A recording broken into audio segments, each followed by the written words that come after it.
see the presentation. So I'm going to try and record it there just so we can share it with the family if anybody would like to later on. Great. So I'm Matt.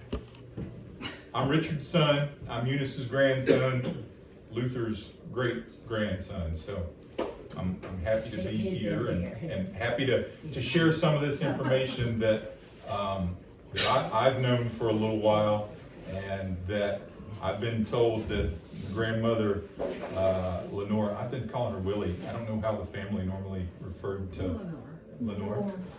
So I know in some of the documentation she's referred to as Willie, so I've had a tendency to I might slip and call her that some.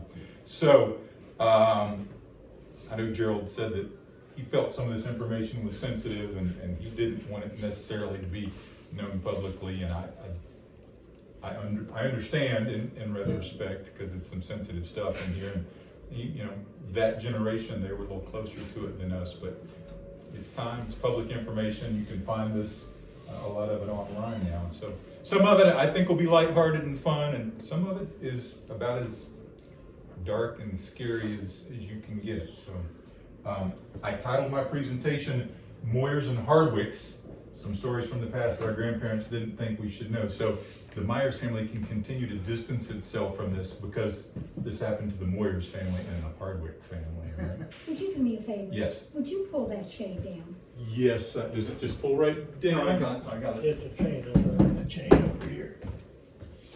Yeah, you might want to pull some of the others Better? if you're seeing Way the better. glare. All right. Very good. So we'll explain. How many people know the Hardwick name? Does that name mean anything to anybody? I never even heard it. See, there's going to be some interesting stuff in here. So I'm going to start, and I meant to pass these out. If anybody would like to follow along, there are two family trees, one on the back and one on the front. One is a little Myers family tree, and the other one is a Hardwick family tree. And we're going to get into that Hardwick information a little bit. So it starts with Luther here. His parents, Richard LeGrand and Mary Magdalene Cagey, and then it goes back to the Jacob Myers generation, and then the two Lewis Moyerses, who you may not yet be familiar with, but we're going to meet them too. So, how many people have seen this picture before? I haven't. You have not. I was fascinated to find this picture. It was in some stuff that Gerald had. I think it might have come from Geneva at some point. But I knew that Luther, in one of the census records, Luther was listed in one of the census records as a motorman when he lived in Washington, D.C. And I said, that means trolley car. And I thought that was just fascinating, but I didn't have anything to confirm it until I found this picture. So this is Granddaddy Luther Myers. And he was a motorman on a trolley car in Washington, D.C., which I think is great. You know, he was a farm boy from down here in the valley, and to go to the big city and work as a motorman, I think that had been akin at the time to maybe going and working for Elon Musk, building rocket ships or something like that. So he went to the big city. We have been to the Trolley Car Museum in Washington, D.C. The gentleman looked at this photo. He was fascinated by it. He told us what model trolley this was, and he said that judging from the foliage in the background, he thought that this was Chevy Chase, Maryland. There was a turnaround for the trolley line in Chevy Chase. They had like a big circular thing where the trolleys would turn around at the end of the line and go back, and he thought that this picture was probably taken in Chevy Chase. And if you look at the census records, Luther and Lenore lived in Chevy Chase. In fact, their two oldest kids were born up there before they moved back to Rockingham County. So they had lived in DC in a couple of different places. As you can see here, the 1911 City Directory in Washington, D.C. lists 1352 K Street Northwest as Luther's address, and that home is still there. Dad and my brothers and I went to visit that. You can go and see the home where they lived, which I think is fascinating. It was probably a little bit nicer neighborhood at the time, but it was a working class neighborhood. He was a trolley car operator. They weren't wealthy, and they certainly rented this place. They didn't own it, but it would have been a nice home back in 1911. And then they moved to Chevy Chase. Now they moved to, I don't know if I have that on this next slide here, they moved back to Rockingham around about 1914, which I think was an interesting period of time. I don't know, maybe a little bit of prescience there, but just before World War I, just before the Spanish flu, when the big cities, DC and Philadelphia, devastated by the flu, somehow he was wise enough, hey, we got to pack the family up and get them back to Rockingham. We're going to be better off down there. So they left DC, left Maryland, and moved back to Rockingham County. But I know you guys all have your own history with Luther and Lenore, so I didn't get into a lot of the detail on his life, but I thought some of this information about when they were in DC and Maryland might be of interest to everybody. Oh, and I made copies of this picture because I like it so much that I want everybody to be able to take a souvenir picture home with them. So, Luther's daddy was Richard LeGrand Myers, and I think he and I were. Oh, that's the picture I was gonna send you. The barn picture? No, the other one. Oh, the other one, yeah, that's a good one. The one on the bottom, I have that one too. Yeah, I was gonna send it. We all have that one. I like that. Me too. I think Richard and I were a bit of kindred spirits. He was the archivist in the family. Somebody mentioned it earlier. He was a writer, what they called a correspondent at the time, out where they lived in what was called either Peach Grove or Massanutten Springs. He was the local correspondent for the Harrisonburg newspaper. He would send in dispatches, things that were going on. If so-and-so had traveled to Philadelphia, he might write a blurb in the paper that the family had traveled to Philadelphia. If there were weddings or deaths in the neighborhood, he would record those.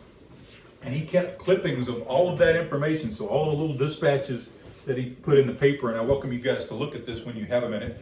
This is a random agricultural book, and he took and he pasted on each of these pages dispatches from the paper. So all the little articles, I think most of these were things that he probably wrote himself. Some of them may have been articles that he'd clipped out of paper that other people had written, but they're all glued into this book in various places. And you can see that the spine has split on it. When I started with this, it was still bound, but it was not long for this world because it has expanded the volume of the book to a point that it was not designed to do. But I have scanned all of these clippings in, and I've got all of this recorded. But this is the way he preserved this information, was in this book, and I think that's a great little piece of family history. But he also recorded, I have, and there's a nice letter that's been handed to me, all of the correspondence that came to the family.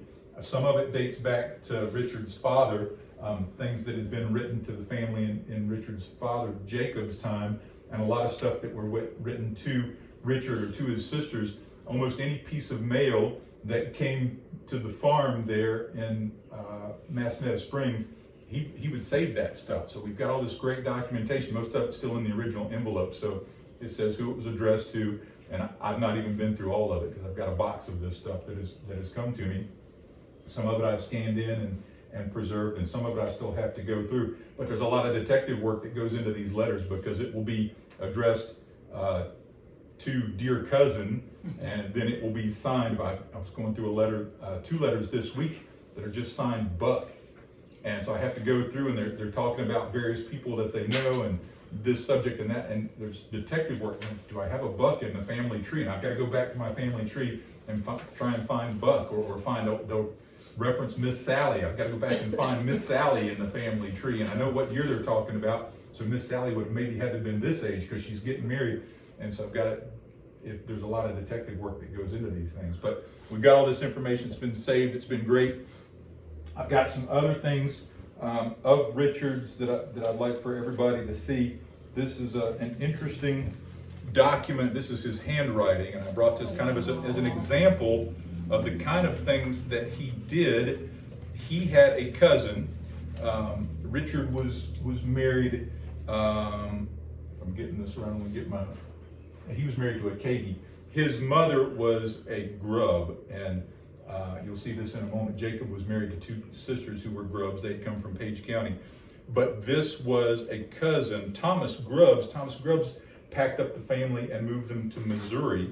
And I think that Richard would have been concerned that these family members have moved to Missouri and we're going to forget about them. So I've got to record all this information. So he wrote out in longhand about the Thomas Grubbs family and how they packed up and they moved to Missouri, and what year each of them became members of the church, and all of this information. I think he just felt like we need to record this back here in Virginia because they're going to move away to Missouri and we're going to forget about them. So interesting stuff, and I think that's just a great example of the kind of, when I call him the archivist, that's the kind of stuff that he did, just because he thought it was important for the family to have this information. So the barn raising picture, has everybody seen the barn raising picture I've never previously? seen that. You've never seen that? Um, So that one's been, I know that we've had it for a number of years. It dates from 1925, and I've got the picture with me. We've identified all of the family members in here. So if I remember correctly, the baby here we've determined was Uncle Date, but Lester and Luther and Richard, we've identified each of the people in here, so you can see it a little bit better.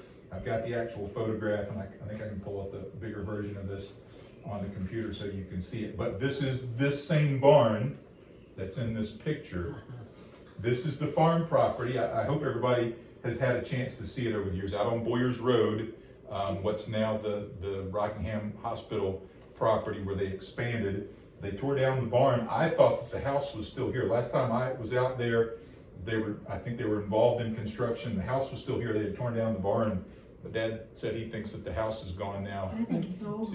Yeah, Yeah. it is. How long ago was it gone? Not long, 10, 15 years maybe, something like that. Does anybody remember being out there at that I house? drive by that all the time. Do you, I think the house is still there. I remember going out there, I visited. They're all, Where's part of the wall's still there. Where's the That right property wall. again? It's on Boyers Road, Yeah. behind the hospital, and it's Oh, next. no, they You're had, thinking they of the had. other one, Dennis. I thought you meant the other one. Yeah. No, this is the one on Boyers, behind the Boyers hospital. has been turned down. This is, and Mount Pleasant Church, which we're gonna talk about, is right next to it, because the family was involved with I the went in that church. not long ago. Have you been in the church? Yeah, well, yeah, because my granddad Cron preached in that church. Okay, And of course, they built a new one. uh-huh. And so I asked them if I could go in there. Well, you know, it got smaller. Since the last time that I they do can't that. imagine it. It got really tiny. Yeah. And they store stuff in it. But it was still fascinating, you know, because my other granddad, your granddad too, preached in it.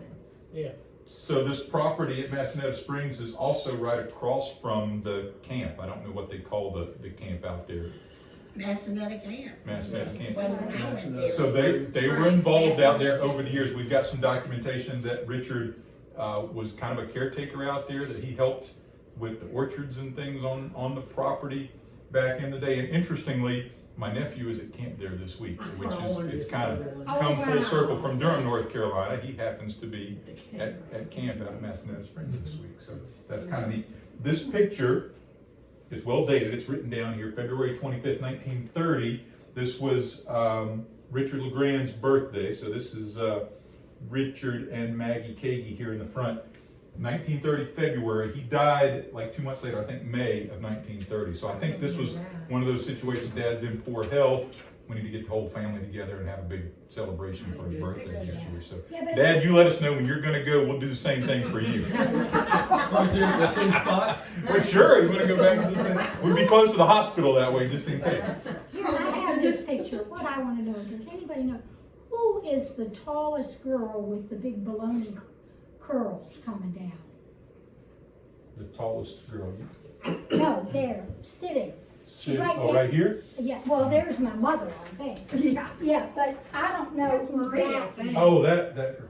Isn't that Who is Marie? that? Yeah, it's Marie. Is that Marie? pictures I've seen, she's had. Had those long, okay. I I never don't could know that. figure out for And sure. you can just see them all. I mean, you can look at them. I may have more Almost notes tell on who that, they because I know are. I went through it with Gerald, and we tried to identify everybody, so I may have some more notes on. They're getting me. This is Lester here, that's Luther, I think, Yeah. right? Yes, Yeah. it is. That's granddaddy. I don't know who the two kids are all the way on the right. I think those are cousins. Yeah. Yeah, there are a lot of Kagies in the picture. I know these two girls, I think they're both very striking. Those are both Kagi Because you girls. can tell the sisters Yeah, I think in there. And I don't know who the little one is sitting with the lady at the end.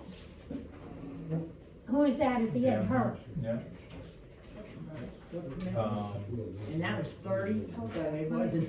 Which Well, one? they had a couple of 1930, the children lady that died. there at the very end.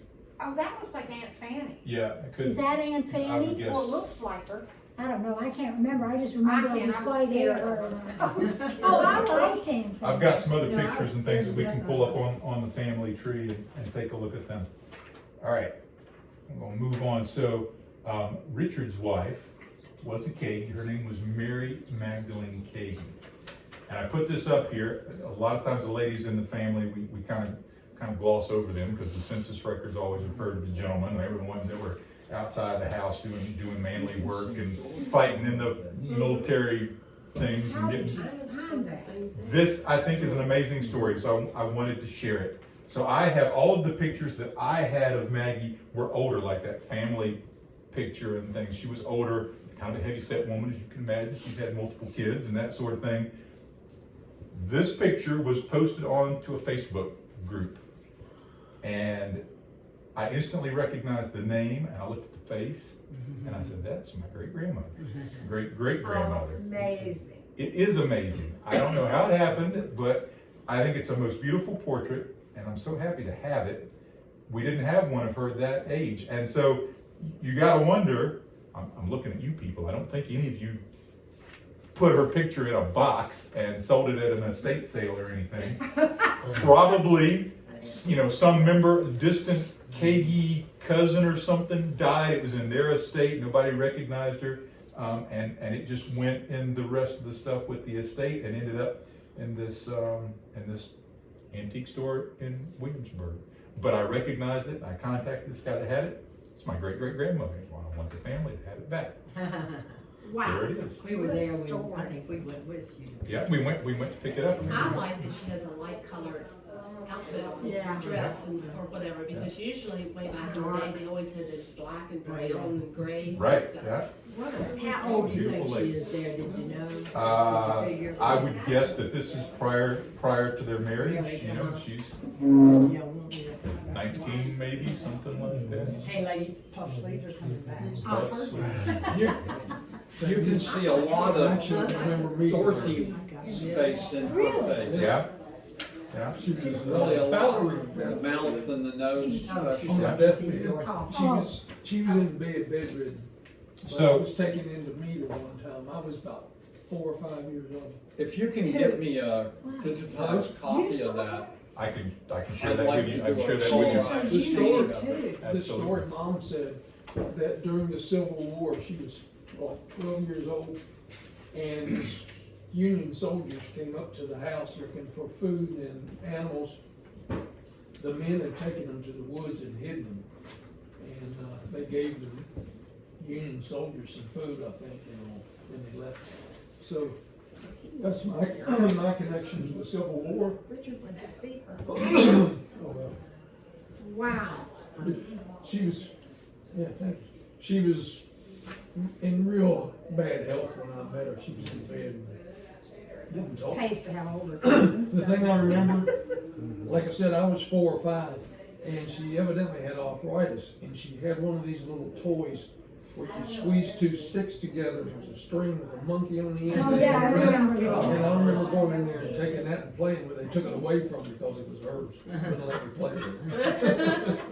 Well, I have, That stuff sticks I in have a your whip mind, that you Union know? gave me, It sticks in and your it has mind. her name in the date. I'll never Really? Yeah, Madeline Katie, yeah, so. Go ahead, Matt, I'm sorry. All I right. love that name. We're gonna move back another generation now. This is Richard LeGrand's daddy, Jacob B. Myers. I have never seen it anywhere other than Jacob B. I'm not positive what the B stands for. My assumption is that it's Beam, B-E-A-H-M. He'd come from the Beams Gap area. His daddy was married to a Beam. I think Jacob B stands for Jacob Beam, but I've left it Jacob B because is I. that Richard? But look at him This is across the Richard's eyes father, here. Jacob, Oh, yeah. Jacob Myers. Oh, yeah. It's definitely like Oh, Grandma. absolutely. Those Myers men, they're good-looking guys. That's a good-looking man right They there. all look alike. Yeah, Marie. they I mean, they do. They look similar. Marie's eyes too. Look at that. So, He would have been of age roughly to serve in the Civil War. And from the documentation that I have found, and I found these cards first, this is, if you've not seen these before, these cards were made later. They went back through the documentations and they made these cards, I think, in the 40s or 50s, where they were transferring information about military service records. He is listed as a member of the 97th Virginia Militia, which was, said he signed, he enlisted in Port Republic and signed up by a Captain Bright, and for a period of 6 months. Now this took place when he signed up. It was July 4th of 1861. And if you look down here in the remarks, it says absent without leave from July 20th. So he signed up on July 4th. 2 weeks later, he was adios. I don't want to have anything to do with this. Now it's interesting. He was older. He was an older guy at this time. He was in his late 30s at this point. So you can see he was maybe kind of pressured to join the local militia. We're going to protect the local neighborhood. We need you to join the militia. The 97th Militia was actually converted forcefully into a regular unit and fought extensively in the war. So we're going to take a look at this in just a minute. But you got to wonder how he spent the war, whether he was given a pass because he was an older gentleman, or whether he was kind of hiding out and on the lam from the groups that were traveling the valley. He had family then, of course. I've got letters that Geneva gave me from the Crons family that were in the war. And in those letters, it talks about, hey, so-and-so went home to get food or clothes or went home, and then they came back. Yeah. Huh? I got them too, and some of them's about like, they're talking about traveling just right over here in Montezuma, following the river, and they're gonna go over the mountain into West Virginia the next day. They just on foot and horses. I've got a letter that I'm going to share with you, but I also want to point out that we have a card of a Jacob Myers from the same neighborhood. Said he served in the Mexican War, and Jacob would have been younger. He'd have been about 20 then. It would have made sense that he might have served previously. So you can kind of see that I've already done my time. I got to stay here and take care of the family. I'm not going to get out and get myself killed in this current conflict. So he served, we think, in the Mexican War, and that would have been more like a year and a half of service. And it said that he was mustered out at Fort Monroe, down in the Tidewater areas where they released him from the military. So I don't have any records about where he might have served or what he'd done, but he was mustered out at Fort Monroe. So I mentioned before, he married two sisters. He married Adeline first, who's our ancestor.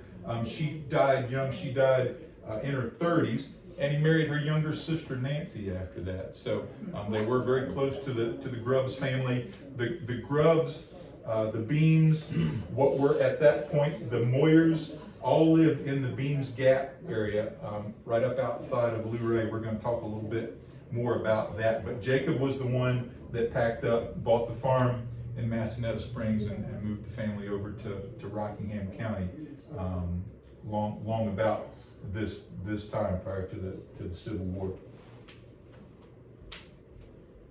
So, talking about some of the letters from that Civil War time period, and this is one of the great things that has come into my collection of things that I own, and I'm going to read this to you. John Bailey, he was also married to one of these Grubbs sisters, so he would have been a brother-in-law of Jacob Myers.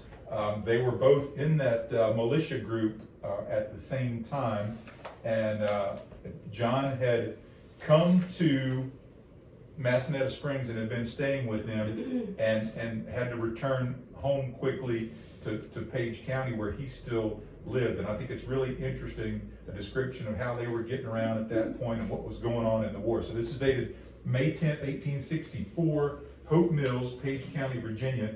Dear brother and sister, as my promise was to write to you as soon as I got home to let you know how I got home. I walked all the way that day I left your house to the top of the mountain. that would have been Massanutten Mountain. Walked all the way from there where they were, Wow. Massanutten Springs. That I got there about 9 o'clock that night and stayed that till next morning and left there in the morning and walked to Mill Creek. I've not figured out exactly where Mill Creek is. I've looked at old maps and things, but somewhere on the other side of the mountain. And then took the stage and rode to Luray. I got home about 1 o'clock and found Eliza. This was his wife, Elizabeth Grubb. About as I left her when I left home. She is not more than able to get about the house. You can guess how I feared from my walk. I am the worst used up man you ever saw. I fear I shall be laid up in the bed. I saw Charles, that's his brother-in-law, Charles H. Grubb, yesterday. They are all well and sends their love to all. Captain Schuler, he was Michael Schuler, Company H, and Joseph Cullors, also Company H, and Benjamin Dawson, Company D, is killed out of the 33rd Regiment. That was the 33rd Regiment was what the 97th was converted into. Henry Cullors starts after his son today. So Henry was a neighbor going to pick up his dead son's body. I have not heard from our regiment yet how it come out, but I fear there is a great many killed. He's referring to the Battle of the Wilderness that took place on the 5th to 7th. We're on May 10th of May. He says, I can't write much. I don't feel well enough. Give our love to the children right as soon as you get this. Yours truly, John H. Bailey and Eliza. It sounds like they were both in bad shape, husband and wife. Well, I think he was in bad shape from his 2-day trek to get Yeah. home climbing over the mountain more than anything. But Yeah. we've got, Richard saved these. There are so many letters where he was sending turkeys on the train to Luray for his cousins, and there was, exchange. I got the turkey you sent me yesterday, and you didn't tell me how much I owe you for it, but I'm gonna save you some eggs. And they were constantly talking about the price of turkeys and different things. There's just some really interesting stuff if you're interested in that sort of minutia from the time period. But there's a lot of interesting stuff that I've got from that. But this letter is one of my treasures. I like this one. So, his father was Lewis Moyers Jr. And I know there's a lot made of the names, and we've talked about this a little bit. The names were not, the spellings of names did not become hard and fast until around the 1840s when the federal government started insisting that everybody spell their name properly for legal documentation. So the names were a little fluid. I've seen Jacob listed as a Moyers, listed as a Myers. Lewis is typically listed as a Moyers or a Moyer. But these guys, when you get back this far, they spoke German as their first language. They went, and I've got something that you can take a look at. There's this beautiful church up outside of Luray called the Hawksbill Church, and it's not used very frequently right now. It's up on a hill. It's by itself. They use it for special events and things now, but the record of the Hawksbill Church is here, and Lewis and his father are both listed in this book, and they would have been listed with the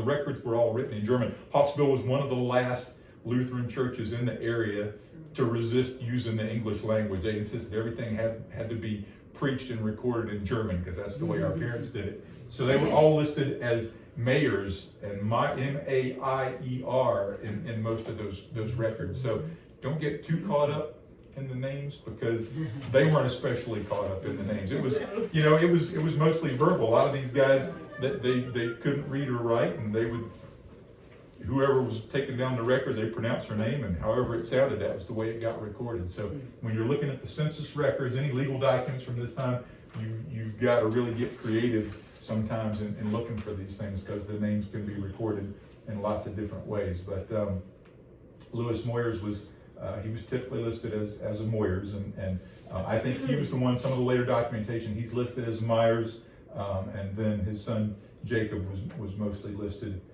as a Myers. So this information it would have been horribly scandalous. Heck, it'd be scandalous even by our standards today, and this is not the deep and dark stuff that we're going to get into a little bit. I'm kind of saving that for the end. But this is scandalous enough in and of its own. So his first wife was a Beam. They were from that Beams Gap area in Page County.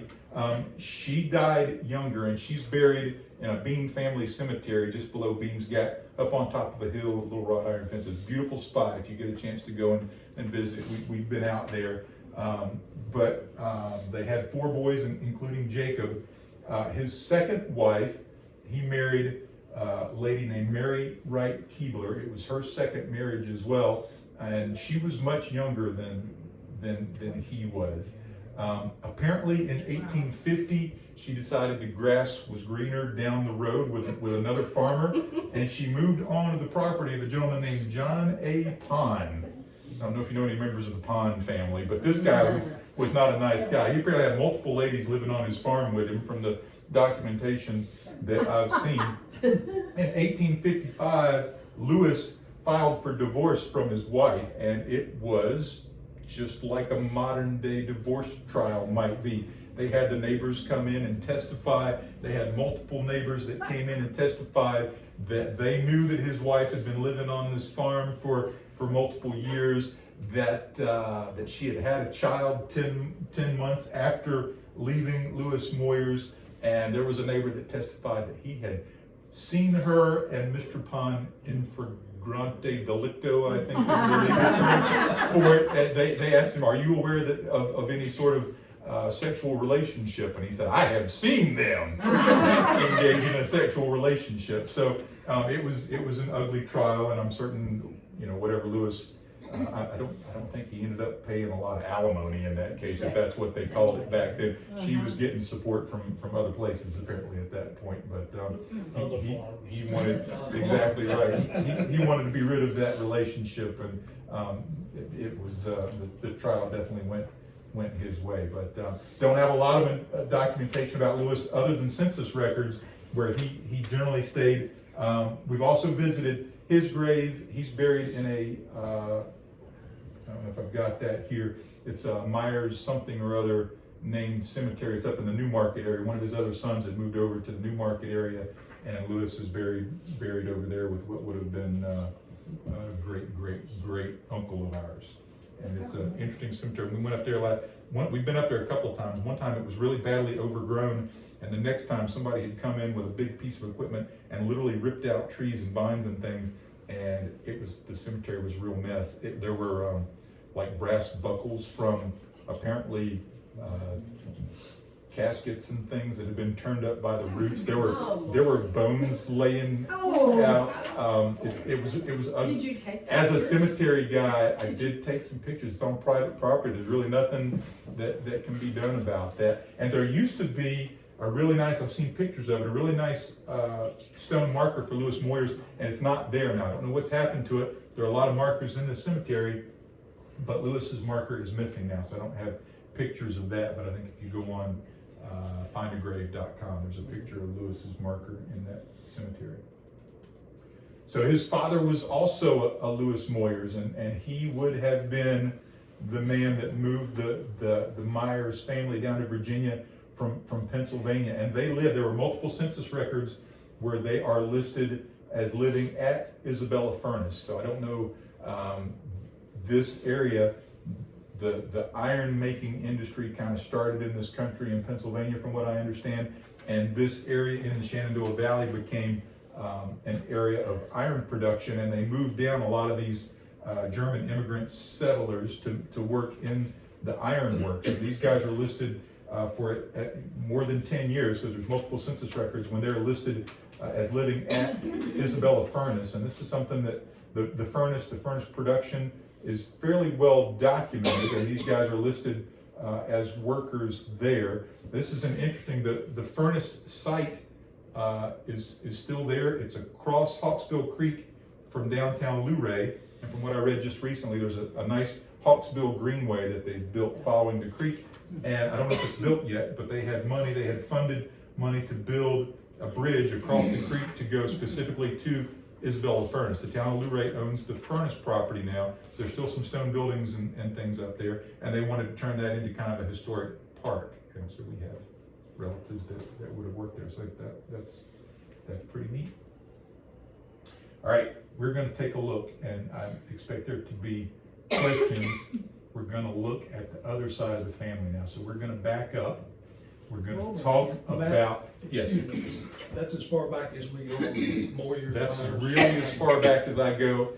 It gets really confusing when you're trying to sort the Moyers, Mayors, you're talking, these guys would have been, when you get back to Lewis, he may have been listed as Ludwig Mayer, you know, Ludwig was the German spelling, and some of the old church documents he's listed as Ludwig, and so I've not had any success. It gets really confusing when you get back, we're back into the late 1700s, then it's difficult to say when he would have immigrated this way, or whether he was the son of an immigrant that had come in previously. So I don't have anything reliable that takes the Myers branch of the family tree back any further than that, and I don't want to share anything that is likely to be inaccurate. It must be doubly hard if they're not even using the same name all the time. Gets a little tricky. Yes. The paper record is thin anyway, and then you've got multiple spellings of names and things. So if you watch any of these ancestry programs on TV, those professionals, I don't know how they do this stuff.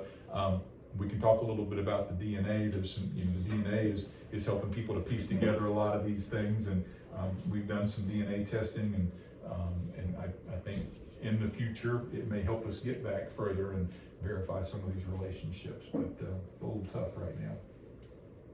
So you guys have a tree for the Hardwick family, which we're gonna discuss. I want to start a little bit about my research and how we got to this Hardwick family tree.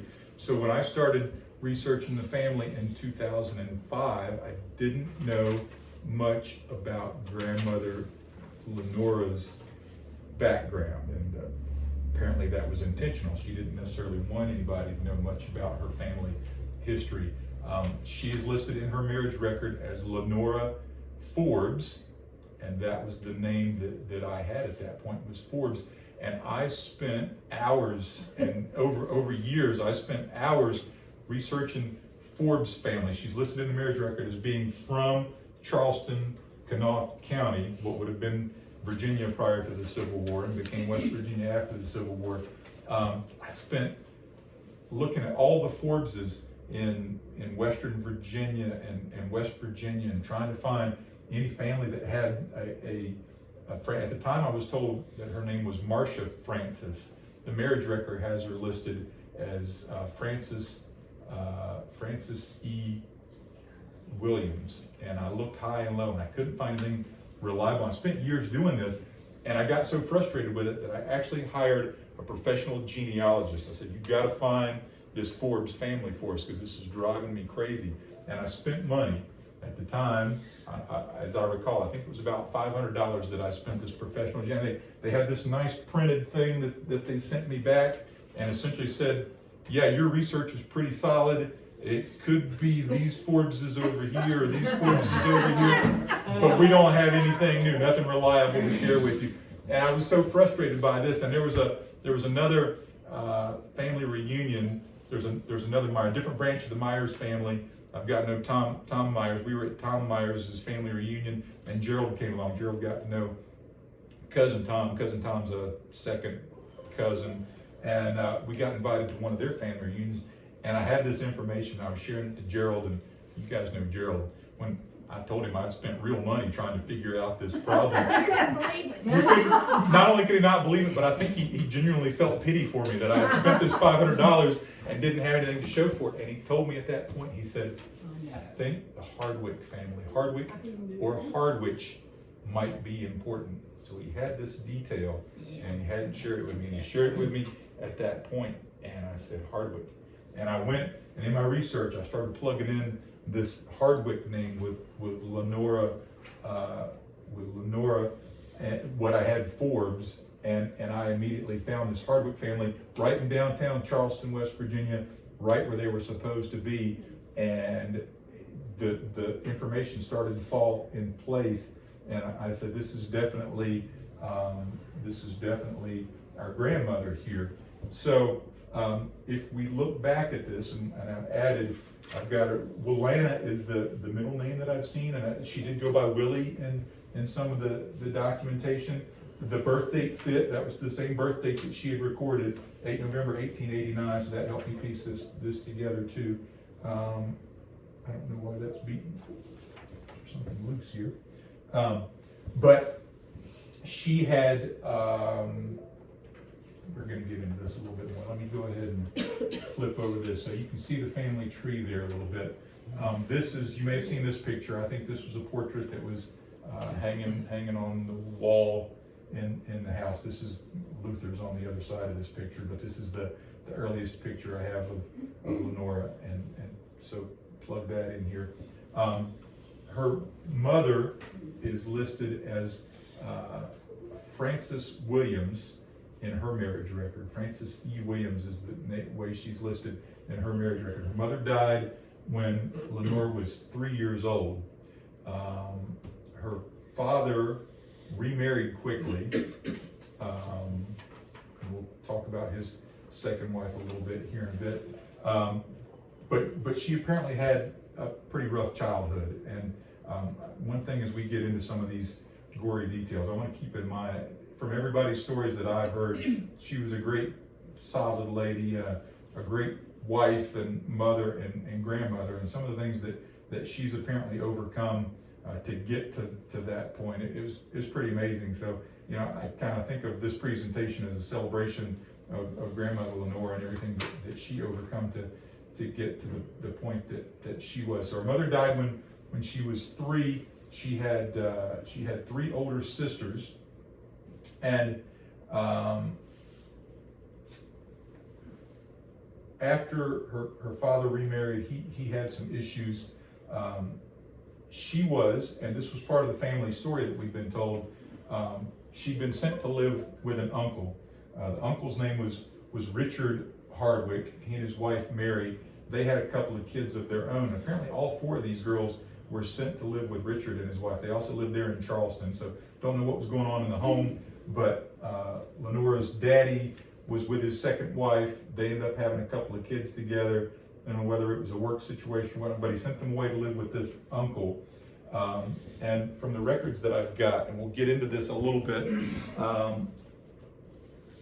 wasn't certain what happened to her at this point, but I have these cards that you're welcome to look at, which I'm not supposed to have.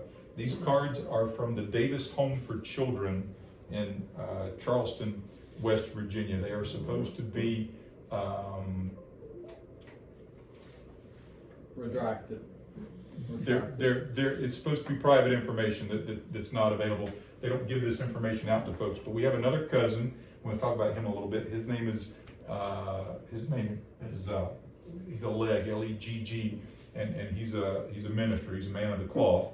And he told me that nice lady at the Davis home, or at least wherever they saved the records from the Davis home, let him see these cards because he was a minister and she knew he would take care of them, and he shared them with me because we were both working on this issue, what happened to these girls, and how we've gotten to the point where we are now. So not long after they were sent to live with their uncle, their Aunt Mary died in 1896. Where was Legg from, the minister? He was from West Virginia, Ohio. The legs are kind of scattered around. Yeah, that I went way, to West school with the girl whose last name was Legg, and her father was a minister. Oh, how about that? That's But interesting. different, obviously. I think his name is Robert, if I remember correctly. But so when their aunt died, apparently Uncle Richard, I think he was having some problems of his own, and he sent the girls off to this Davis Home for Children in Charleston so they could be placed with other families. Now, Lenore was listed as going to the Davis home, but according to these cards, she never showed up. She was supposed to be going with her sisters to this Davis home, and she never showed up. And interestingly, in the next census record, she's still in Charleston. She's living with her natural father and her stepmother and these 2 younger half-sisters. So maybe the uncle packed everybody up to send them to the Davis home, and Lenore's daddy came back and said, you know, I want my youngest daughter from my first wife to stay here with me, which may or may not have been a good situation. The Davis home, these placements didn't necessarily go well for these girls. They were farmed out to different families around the state of West Virginia to work as domestic servants, farm labor, you name it. I don't think there was an intense screening process back in that time. Some of these girls bounced between multiple homes. There are, I think, 2 different girls that ran away from the homes that they were placed with, got married, just met a boy, ran away, got married. One of the girls that did that was Lenore's older sister. Her name was Marie Hogue, H-O-G-E. That's how she's listed and everything. She met a boy, ran off, moved to Washington, D.C., and got married. And we'll find later on that Lenore, I might just have it listed down here, Lenore left Charleston and moved to D.C., was living with her sister and her brother-in-law when she met Luther. So that's how she ended up in D.C. Her older sister had gone there. She went to Washington, D.C., and was working as a domestic servant, as a cook in a private home in D.C. Luther's wearing the uniform, working on the trolley car. They met on the trolley and fell in love and got married. So that's how that couple got together. So I think that's really interesting. So let's look at, talk about the Forbes name for a minute while we're here. I'm still not positive exactly where Lenore got the name Forbes that she took for her marriage records and things. One of her other sisters, it was not Marie, one of the other sisters was placed with a family named Forbes in southern West Virginia. I don't think, at least from everything I can find, I don't think that Lenore was ever there with that family. She may have been aware of them, just like the name. Maybe she actually was placed or visited her sister there for a while, but that's the only reference to a Forbes name, a Forbes family of any kind that I can find, was that her sister was placed with this Forbes family. So that's still kind of a mystery as to where that name came from. So these are Lenore's parents, listed as a William Henry Hardwick. He went by Buck occasionally. Her mother, Frances, again, she died young, died in her 30s when Lenore was 3. So this cemetery, Spring Hill, is the big kind of city cemetery in Charleston. It's up on this beautiful hill. It's a beautiful location, kind of up above downtown Charleston. If you have occasion and want to stop in and visit. So Frances was buried there. Apparently it's a nice little stone. Apparently they had a little money when she was born. And then when her father died much later, he apparently was buried in the same spot. They didn't manage to engrave his death date on there, but the obituary says that he was to be buried at Spring Hill Cemetery, and the records of the cemetery have them both as being buried together there. So we've got a lot of information about William Henry Hardwick that we're going to get into now. This is one of the brick walls, as they call them in genealogy research. I don't have any record of a Frances E. Williams prior to her marriage in Charleston. She's listed on her marriage record as being from Charleston, but there were only a handful of Williams families there at the time. They don't have a Frances listed. There are some other Williams families in other parts of West Virginia, Western Virginia.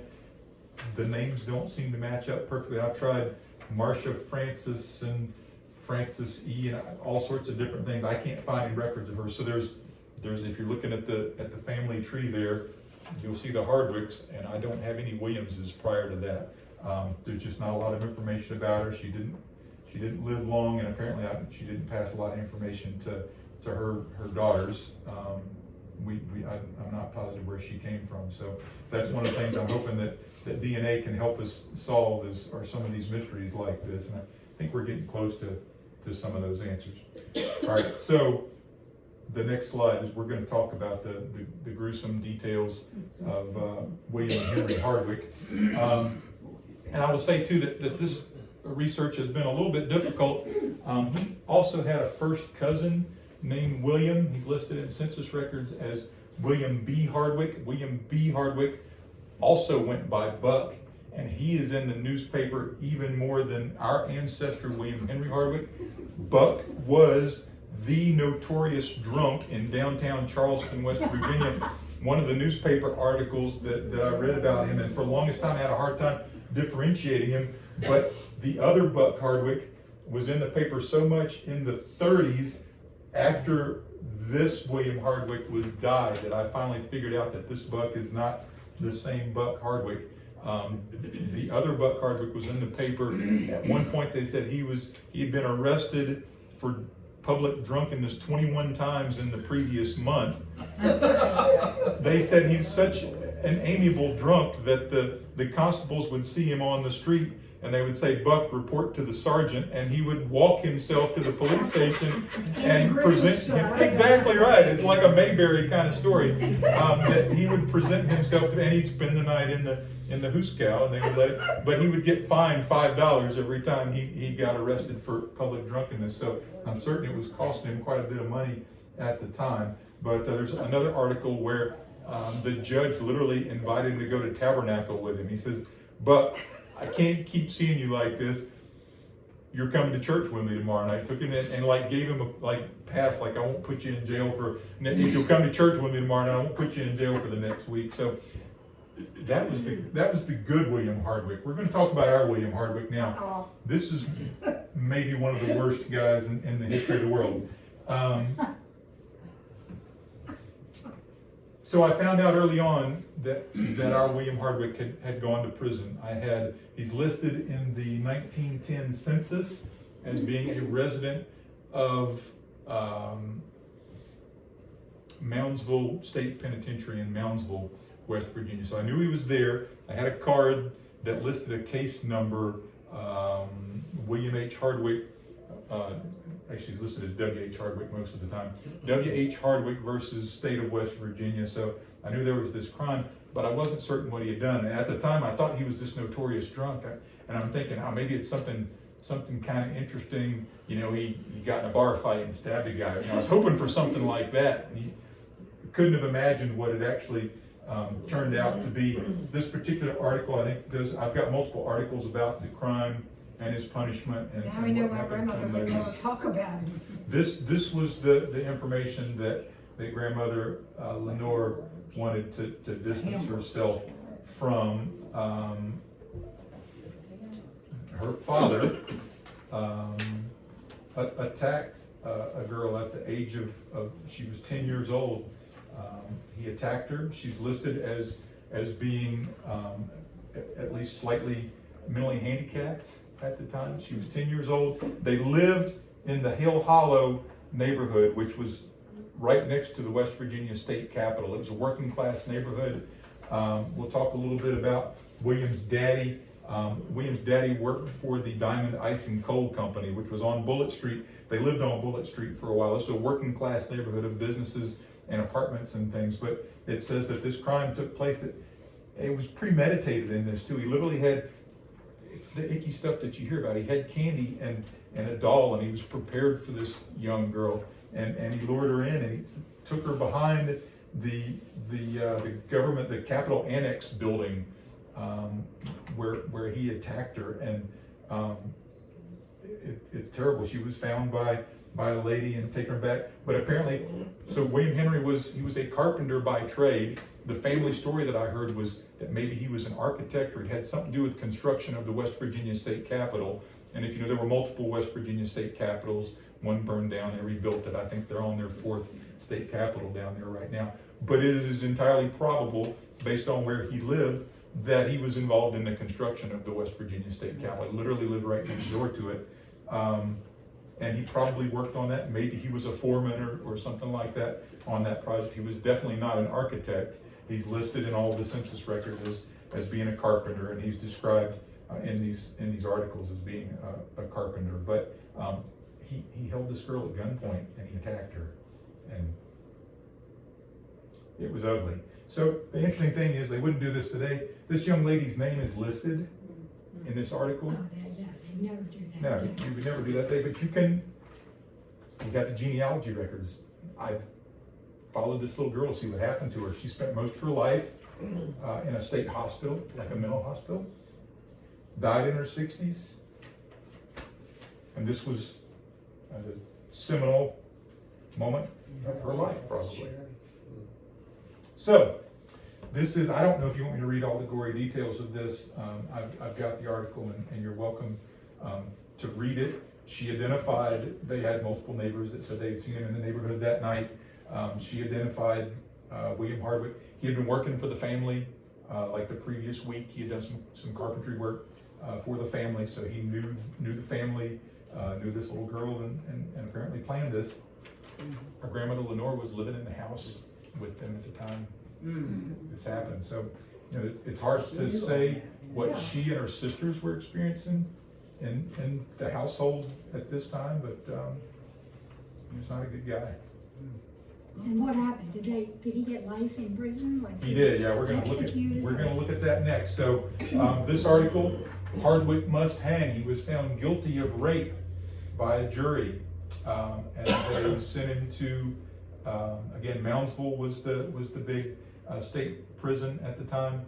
Moundsville prison is still there. It's not an active prison, but it's open for tours. Dad and I have been to Moundsville to see the prison. You can go in the old stone building and you can see the cells, likely where this ancestor of ours spent his time there at Moundsville prison. It was open until I think the early 80s.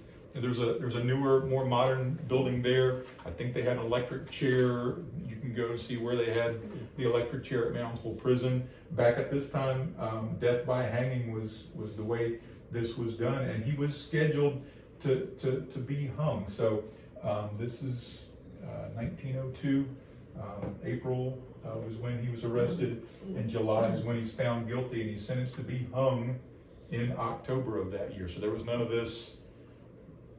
We're going to schedule this 10 years down, and we're gonna go through all these different layers of appeals, and we're going to drag this thing out for the next 30 years. We're going to take care of that this year. We're going to get rid of this guy. So I'm not certain exactly what was going on. I've tried to read up on this a little bit. Apparently there was a national movement at the time to kind of do away with the death penalty, this is not right. The state should not be executing people. There was this kind of national movement that was on. I don't know who it was that would have stood up for this guy and said, hey, he doesn't deserve to be put to death. But he had attorneys that were arguing on his behalf that he should not be executed. This is Governor Albert White of the state of West Virginia. This is this is the 15th day of October. He was sentenced to be hanged on October 31st, Halloween Day, 1902. On the 15th of October, the governor of West Virginia stepped in and gave him a stay of execution. And he said, you know, we're still discussing this, whether he should be put to death or not. I'm going to reschedule his execution for the 24th day of November. And unless something else happens, we're gonna hang him then. Along about mid-November, they came and there was another stay. They actually changed the sentence from a death sentence to life in prison. So he had his sentence converted to a life imprisonment sentence there in Moundsville. And then again, years later, this is, let's see, that's on the next screen here. The next governor, John Cornwell of West Virginia, came back in. This is in May of 1918. Pardoned him, turned him loose. You've got to be kidding. Sent him back to Charleston, West Virginia. So it was sometime after this. The story is that my grandmother told that she remembered Lenore's daddy coming to visit them at the house, and she refused to see him, wouldn't let him in the house. This would have been sometime after he was released from prison, after all of this, that he showed up at their home and Well, did he end up dying a natural death, or did somebody shoot his ass? he should have been shot. He ends up dying a natural death, but he goes back to Charleston. He's living with his second wife again, Nancy. I've got some interesting documentation. They lived on, and the story that I was told was that Lenore had mentioned the fact that as a child she had lived on a houseboat in the Kanawha River in West Virginia. I have a classified ad where William Hardwick was selling a houseboat that was moored there at the foot of a street below the state capitol in this Hill Hollow. So she mentioned that seems like a crazy thing. I lived on a houseboat when I was a kid. I've got documentation that her daddy actually owned a houseboat and was selling it. But this guy moved back. By this point, Lenore's off to DC and having nothing to do with her family. But William Henry moved back to Charleston, and he did end up dying a natural death there, unfortunately. So that is the ugliness. I've got multiple newspaper articles about this whole period in history. I've got all of the census records and the marriage records and things that link all of this family to us. And I'm happy to share all of that information. I've got a public family tree where I've tried to post all my photographs and things so that the family can see that if they're interested in going and doing the research. None of this information has been added to the tree yet. None of our distant cousins have done this research and apparently have this information. But that'll be the next thing I do now, is going to add this to these ancestors in the family tree. You all might know, it seems like I remember grandmother saying her sister or sisters came to visit once. Do any of y'all remember that? She never talked about her family. I know, but She never her talked about it. sisters, who lived where? She still had the sister that lived, her older sister lived in DC, I think, stayed there, and I think she still had sisters in that West Virginia area. No, I couldn't remember. One of them went to Ohio. To tell us. One of them went to Ohio, and then the two half sisters, they moved around some too.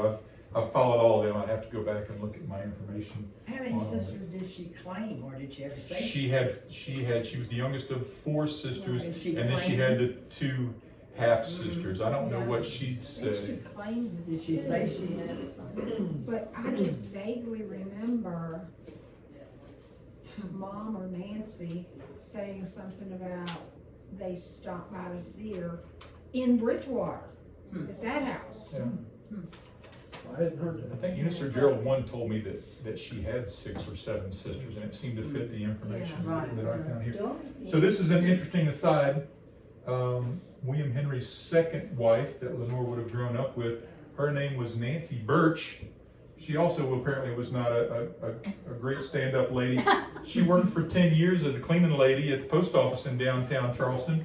She got arrested for stealing the mail, and she was literally one of the first. They opened Alderson Federal Prison for Women in West Virginia. She was the very first year that they opened Alderson. She was one of the residents there. So So they are famous. it was an interesting clan of people there in West Virginia that were Yes. tied to here. So They didn't have any children though, so she's not there. no, the 2 half sisters. Those Or that's who she, yeah, that these is that are right? her kids. So, Yeah. okay. What happened to them? What happened to the 2 girls? They married. I think they've done all right. I've followed those family lines too. I think some of these are the legs, and some of these people those are those families. This is how we're related to those people. So, Mike, I don't know if you want to fire up the grill, but that's the meaty portion of the presentation. I got a couple other things that'll take. I couldn't end on that note. I feel like I've got to lighten things up a little bit. So just as an interesting aside, William Henry's father, his name was James Coleman Hardwick. He lived down in that neighborhood, that Hill Hollow working class neighborhood of Charleston, West Virginia. I found this picture just this week online. He worked for, in fact, his legal documentation is pretty thick too. He was it seemed like every other month he was in court for some debt that he owed somebody, or he was trying to collect from somebody else. I know he worked for Diamond Ice and Coal Company because he's listed as a garnishee of the Diamond Ice and Coal. They were garnishing his wages to pay some back debt that he owed. But this picture would have been of that time period on Bullitt Street in that Hill Hollow neighborhood of Charleston. And I thought, man, what a great picture. And he might have been one of those delivery guys that worked for the Diamond Ice. Where's Amherst, Virginia? Way out west. Is it Amherst? It is down in southwest Virginia. It is, yeah. Southwest. That's where? southwestern Virginia, down. Wow. What a family. Yep, that's exactly right. All right, so further lightening things up. Just requires it. Oh, yeah. You guys remember the slave? It You used guys to be out heard in this? Mom's building, she stored it out there. That's right. It was in Yes, Mom's who building. has it? So, You have it? do you, Good. I don't know if you guys have seen this, I've got it here. This picture was in the 1973 Valley National Bank annual report. They were talking about what great service they had. There were a few pictures that they had captioned in there. This is Uncle Date driving through the drive-through at Valley National Bank with his phone slave. He took me out riding in that. This is the coolest. You might be a cool guy, but you will never be as cool as Uncle Date in his fedora driving his sleigh through the drive-through at the Valley National Bank. I just think that is the coolest thing. All right, so Uncle Date, before he died, I was told Uncle Date's interested in you having this sleigh. I'd seen it as a kid. I remember it being kind of stored up high in a garage or something at his home. I remember seeing it and kind of And being then he fascinated with sent it it. out to Mom, Yeah. it was in a building we tore down, that chicken house. Chicken house. Yeah. So, my wife comes from a little farm family, and I married into the horse business and whatnot. But I was told no, that you didn't. Uncle Date wanted me to have this sleigh, and so I said, we don't drive, I don't have any vehicles that we can drive, but I said, I would be interested in preserving that as a family heirloom. He made me pay for it. I think I paid him $500 for the sleigh. But we came up and got it out of the chicken building. My wife and I put it in our truck and carried it home. And it sat in a shelter on my in-laws' property for 10 years or so. And this is what it looked like. They had painted it. They had put this seat, and I was told later, it looks like a seat out of an airplane or something. But he had painted it red and black. And I had promised him when we picked it up, I said, Dave, we're going to drive this thing again one day. I want you to drive it. I want to see my sleigh fixed up. I want to see you guys driving it again. So I found a local fella who restored carriages. He had a couple of sleighs of his own. He just did this as a hobby, and I talked him into taking on this project For for more me. than $500. He stripped Date's red and black paint off of it. I said, if you can find out what color it was originally, I said, I'd like to try and restore it as best we can. He said the paint underneath is burgundy. It's a two-tone burgundy and red. And he said there's this beautiful gold. They always put something decorative on the back of these things. And so he painted it. He hand painted the pinstripes on it and everything. He had a local upholsterer put this period appropriate. It's wool upholstery in it. And he added some things like the rail for the reins up here. This had some carved wooden eagles, which are traditional with the sleighs. He had some brass eagles that he had in storage, so he added these little brass eagles to it. My wife and I bought our first pony for our daughter. She was 2, I think. We bought a little pony, and we were specifically looking for a pony that we could use to drive the sleigh, and we couldn't find a pony with driving experience, but we found this nice little pony, and we spent a bunch of money teaching him to drive and teaching us to drive because we'd never driven before. So we sent him off to pony school to learn to drive. And of course, if you own a sleigh, you have to practice, and you can't practice with the sleigh because this is what it looks like in the summertime. We staged this picture obviously for a card share. We couldn't possibly pull that. We had to invest in a cart. I've got thousands and thousands of dollars invested in ponies and carts and sleighs and harnesses and restorations and all this stuff. But I'll Matt, let you did it have a label on the back of it? It does have a label on it. It's It's not poured on it. I do not know why this thing is making that. Well, you noise. got a video. Look. Oh, here it is, okay. I think, So this is the end of my presentation. I'm happy to try and answer questions. Video goes. You guys can watch that. That's Amy and Now we know what he John does in and his spare Darcy. time. I don't know that in spare I've got lots of crazy hobbies. Did you use Ancestry or Heritage or? I've used a little bit of everything, but I do maintain a public family tree on Yeah, Ancestry.com. Grave is really good. I went back to 1500 on my mother's father. Yeah. Just by clicking on the grave. It's the women you can't find. The women are hard to find. Some of that information becomes a little unreliable back there. I want to tell you that pony that they had that pulled that sleigh, that was a nasty Really? little pony. We've been very fortunate with our ponies. We have good ponies. Yeah. And so this trigger is getting some age. He's beautiful. He took me out in that one, and I would be upset. I got him, they would be upset. Just amazing. I remember Rose's like, I went in to Dayton, and I was